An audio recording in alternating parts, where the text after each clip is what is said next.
جیسے میں شلوار نہیں پہن سکتا وہ بھی شلوار نہیں پہن سکتے، جیسے میں شلوار نہیں اتار سکتا وہ بھی شلوار نہیں اتار سکتے، میں اپنا غسل نہیں دے سکتا تو وہ بھی اپنا غسل۔ ہم نے کب کلیم کیا ہے کہ وہ غسل مرنے والا خود ہی دیتا ہے؟ غسل ہم دیں گے، جو زندہ ہے وہ دیں گے، لیکن ان کی جو زندگی تھی اللہ اس کے رسول کے مطابق گزارنے والی اور فرما برداری والی، اطاعت گزاری والی، اس کو تو ہم اس کی تو ہم مذمت نہیں کریں گے۔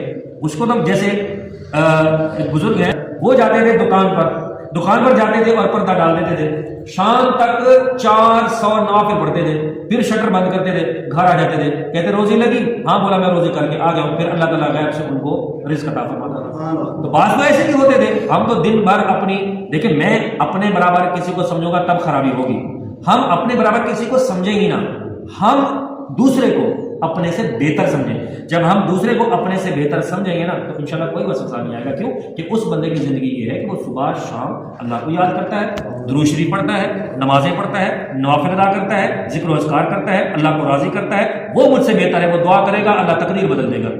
ممکن ہے اللہ تعالیٰ تقدیر بدل دے، اور میں تو خود محتاج ہوں اس بات کا کہ یار کسی سے دعا کرواؤں، بزرگوں سے دعا کرواؤں۔ تو اس لیے کبھی بھی بزرگوں پر انگلی اٹھانے سے پہلے، زبان درازی کرنے سے پہلے اپنی پوزیشن اور اپنی حالت دیکھ لے، میں گنہگار ہوں اور ان کے صدقے سے میرا کام بنے گا، ان کے صدقے سے میری دعائیں قبول ہو۔ اور مزار پر جانے کے بعد ہم یہ نہیں کہتے کہ یہی خدا ہے، یہی دینے والا ہے، یہی دے گا تو ملے گا ورنہ نہیں ملے گا۔ ہم کہتے ہیں اللہ اس کے وسیلے سے تو کرم کر، یا اللہ اس کے صدقے سے تو ہماری دعا قبول فرما دے، یا اللہ اپنے پیارے کے صدقے سے تو میری بگڑی بنا دے، یا اللہ اپنے محبوب کے صدقے سے تو میرے کام آسان کر دے، مشکلات دور کر دے۔ تو ہم نے کب کہا کہ مزار میں سونے والا خدا ہے؟ ہم نے تو کبھی نہیں کہا۔ یاد رکھے جو پیدا ہوتا ہے وہ خدا نہیں ہوتا، اور جو خدا ہو وہ پیدا نہیں ہوتا۔ ہم بزرگوں کے مزار پر جا کر یہ ثابت کرتے ہیں کہ یہ خدا نہیں ہے، اس لیے۔ اور یہاں جانے کے بعد آپ کہیں کہ ہم شرک کرتے ہیں۔ شرک کرنے والا کیا ہوتا ہے؟ خدا کا شریک بنانا یا دوسرا خدا بنانا۔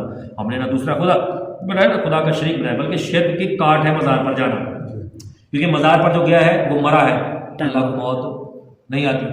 ہم نے تو سب سے پہلے یہ ثابت کر دیا کہ جو مرا ہے وہ انسان ہے، خدا نہیں ہے۔ ہم نے اس کو حی قیوم تھوڑی کہا ہے،